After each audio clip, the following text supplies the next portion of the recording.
Sa negative side naman tayo mga ka-DIY. So ganun lang mga ka-DIY, paulit-ulit lang ang proseso nito. Hinang, tapos pagkukunik-kunikin nyo lang.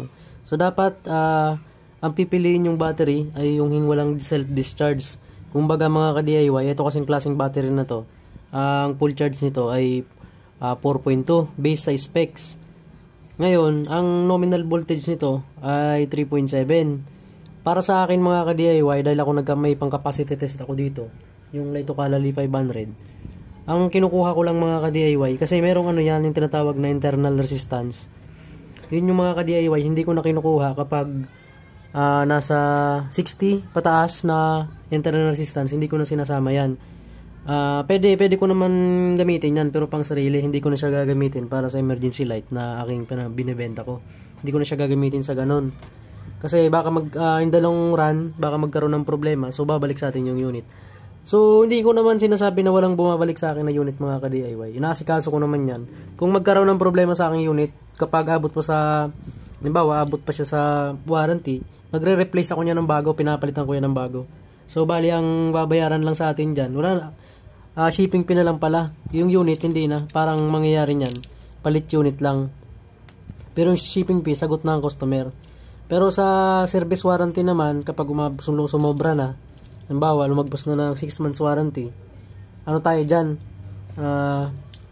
unlimited naman yung service warranty natin hanggat naka-online ako, pay nyo lang ako, walang problema yan. Sasagutin ko lahat yan mga ka-DIY.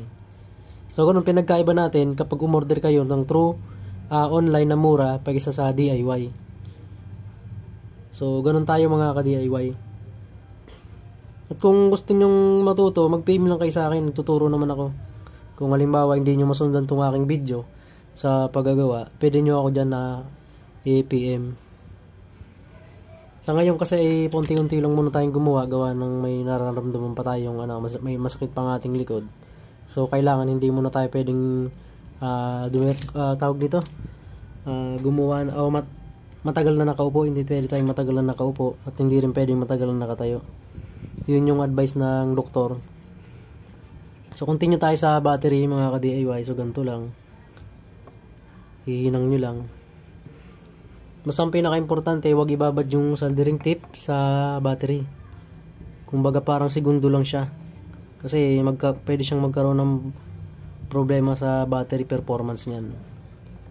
Ganun lang mga ka-DIY. Pero pwede kayong gumamit ng nickel strip o kung meron kayong spot weld. Meron akong spot weld kaso wala akong nickel strip, kaya soldering ang ginamit ko. So mamaya ituturo ko sa inyo mga ka-DIY pag install ng BMS. So cut muna natin ulit, tapos tuloy ulit tayo dun sa continue tayo mga ka-DIY. So bala ito ng result ng ating battery connection. So yan, so 22, may 21, may 2130. So sa positive lang tayo, medyo na sensitive kasi yung positive side, kaya ganyang connection ang ginawa natin. Tapos ang gagamitin nating BMS ay ito. Ang BMS natin mga ka-DIY, kung napapansin nyo, ito ay yung 6 MOSFET na BMS. So base sa specs nya, ito ay meron, kung di ako nagkakamali, 15 ampere ata or 7 ampere. So mga ganun. So ito yung ginamit natin dito. Kasi kung gagamitin nyo yung, ito naman ay kumbaga sa aking experience naman, sa gantong BMS ito, kahit 20 peraso man na ganito yan na battery, walang problema yan. Ang problema lang, ang tanong dyan na malaking tanong, kung gaano katagal niya mapupull charge. Kasi wala naman sinabi dito na isa o dalawa lang. Depende na lang yan kung ibang connection. Bawa 2 series, may ganon. Ito kasi 1S lang ibig sabihin. 1S connection, tapos depende sa inyo, kung sa experience nyo pwede kayong maglagay ng marami or dalawa, isa lang, nasa inyo yan. Sa akin 5 or 6, goods ako dyan. Basta maganda yung charging nyo. Kasi ito kung 15 ampere naman to, itong isa ay 2000 mAh. So kaya nyo naman i-pull yan kung maganda yung charging module na ginagamit nyo. So susunod na video, ipapakita ko sa inyo kung anong ginagamit kong charging module para mabilis mapuno yung ganito. Nakadepende kasi yan mga ka-DIY sa BMS, kasi yung BMS ang nagpo-protect dyan sa battery natin. So parang mangyari nyan, pati yung labas ng ampere ng battery dahil ito yung nagtotal na yan. Kasi yung pinaka-explanation yan mga ka-DIY, kung halimbawa, ito ay 2,000, kapag siniris nyo yan, pag pinarallel nyo yan mga ka-DIY, sample ay tig 2,000 yan. Ang magiging labas nito, magpa-plus lang yan. Halimbawa, same voltage, pero yung capacity ng battery tataas. Halimbawa, 2,000 to. So, kung 5 yan, magiging 10,000 mAh na yan. Pero, same voltage. Halimbawa, 4.2 volts pa din yan kapag full charge. Pero, yung capacity niya, tumaas na. Kapag series naman mga ka-DIY, ang tataas, voltahe, same lang ng capacity. So, may papakita ko sa inyong sample mga ka-DIY. So, ito, pinaka-example natin sa segunda nung kanina. Halimbawa mga ka-DIY, meron tayong 3 pirasong battery. 3 piraso yan. Kapag pinarallel ko to, kung example merong 2,000 ng isa, ang magiging specs nito ay 6,000. Kung halimbawa 2,000 lang yan, hindi na natin i-round up yan kung ilan yan. Halimbawa 2,000, magiging 6,000 mAh to. Pero same voltage, 4.2 volts yan. Pero kapag siniris connection natin yan mga ka-DIY, ibig sabihin ganito.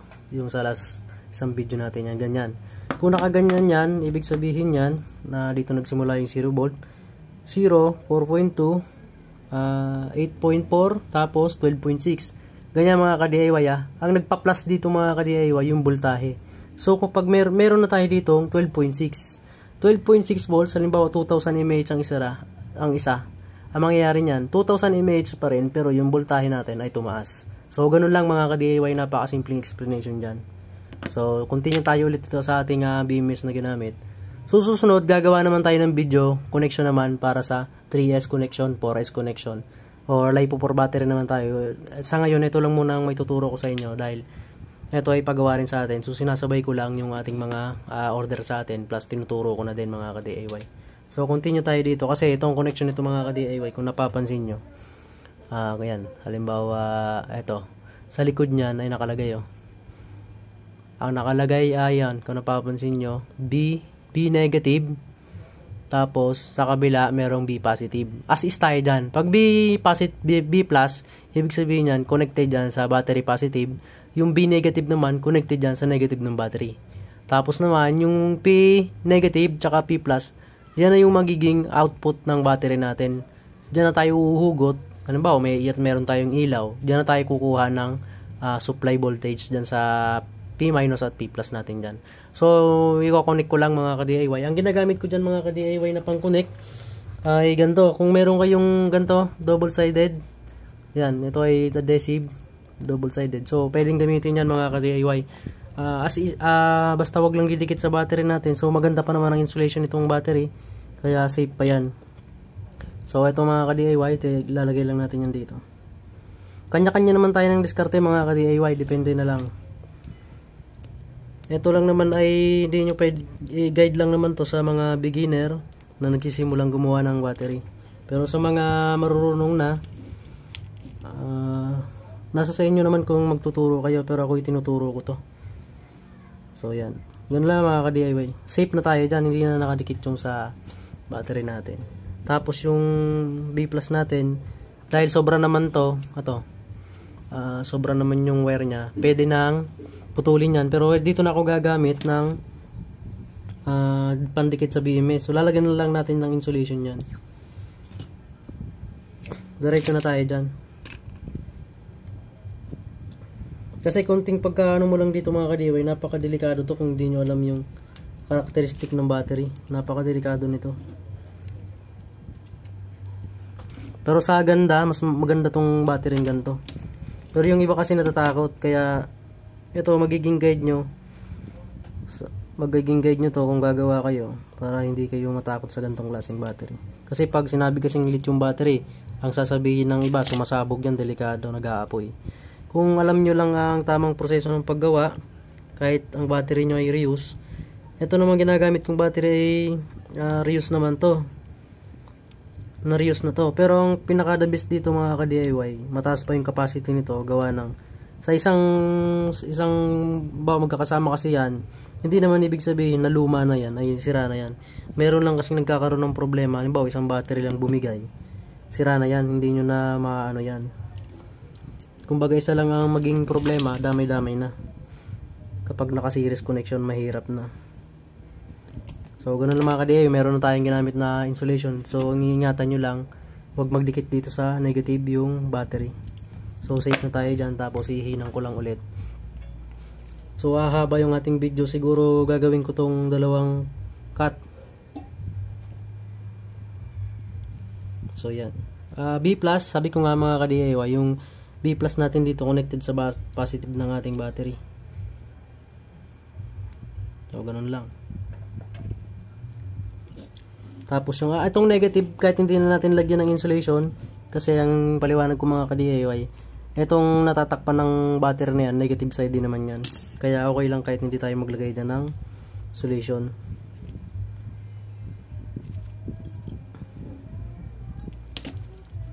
Hindi na tayo magkakat ng video, so i-didiretsuin ko na. So dalawang part 1, part 2 na lang tayo nito. So baybayin nyo na lang yung finish natin dito, finish product natin ito. Medyo hahaba yung video, pero ang importante, na-guide ko kayo sa tama. Marami namang nagawa ng gantong battery, pero yung iba kasi hindi nagtuturo.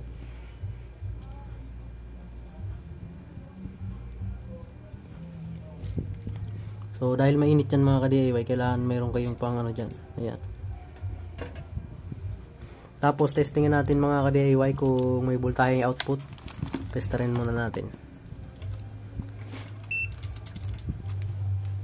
Sabi ko nga, yung P negative, doon na tayo huhugot ng supply. P negative, tapos P+. So, meron tayo dyan na voltahe na 4.174 mga ka-DIY. Dyan na tayo huhugot para pang connect natin sa ilaw. So, may naka-ready na ako dyan mga ka-DIY na wiringan. So, papakita ko lang sa inyo. Tapos, eto. Ito mga ka-DIY, wiring natin yan sa ating emergency light. Ito yung level indicator. Tapos syempre meron tayong built-in power bank dyan, switch ng power bank, tapos switch ng main, tapos dimmable. Yan. So continue lang ang ulit mga ka-DIY. So continue lang natin mga ka-DIY. Lalagyan na natin ng wire yung ating output ng battery.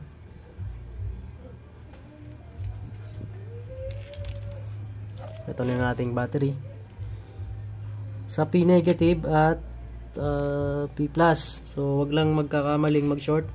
Pero base sa specs naman ng BMS, meron siyang short circuit protection. Ibig sabihin once na nagkadikit yan, may magti-trigger dyan.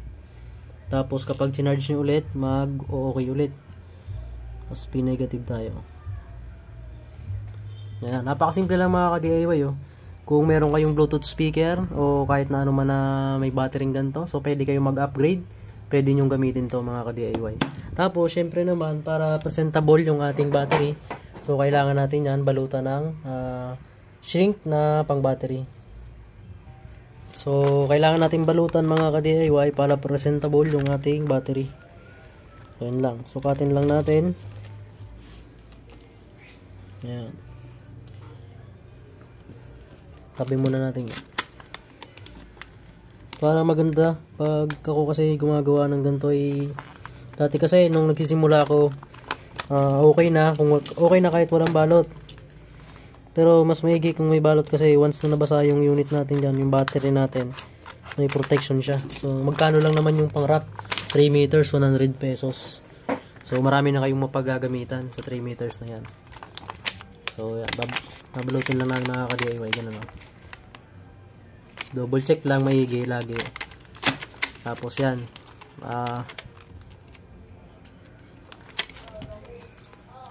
Tapos yan, nabalot na natin yan. Siyempre. So, gagamitan natin ang blower. Hot air pala, hot air ang tawag dito. Para naman mag-fit yung ating cover sa battery. Yan, kung napapansin nyo mga ka-DIY. Diba parang napakasimple lang mga ka-DIY. Yan.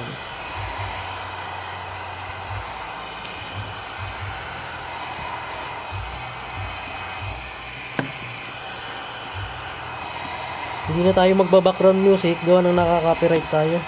So, wala namang problema kahit walang background music. Ang importante ay matuto yung mga ka-DIY natin na gustong gumawa ng sarili nilang battery pack. So yan. So ito na ang finished product natin mga ka-DIY na meron siyang 10,000 mAh per peraso. So ganyan na yung mga ka-DIY. Ipapakita ko sa inyo na paglalagyan ko nito. Naka-ready ng paglalagyan natin yan. So ito yung clean closure natin. So meron tayo dyan na waterproof na socket para sa charging. So dito ko yan ilalagay mga ka-DIY. Sukat na sukat yan. Ayan o. Tapos yung cover nyan, bali ito yung magiging cover nyan. Ito yung magiging solar lamp natin. So yun lang mga ka-DIY. Hanggang dito na lang muna yung video natin at medyo napahaba na. So ikakat ko to, dalawang klaseng video to mga ka-DIY. So yan, 22 minutes na tayo. So maraming salamat sa pagsubaybay. At kung nakarating ka dito sa video na to, sa part ng video nito, so paki-follow na lang po at like and share. So maraming salamat po and God bless you all po mga ka-DIY.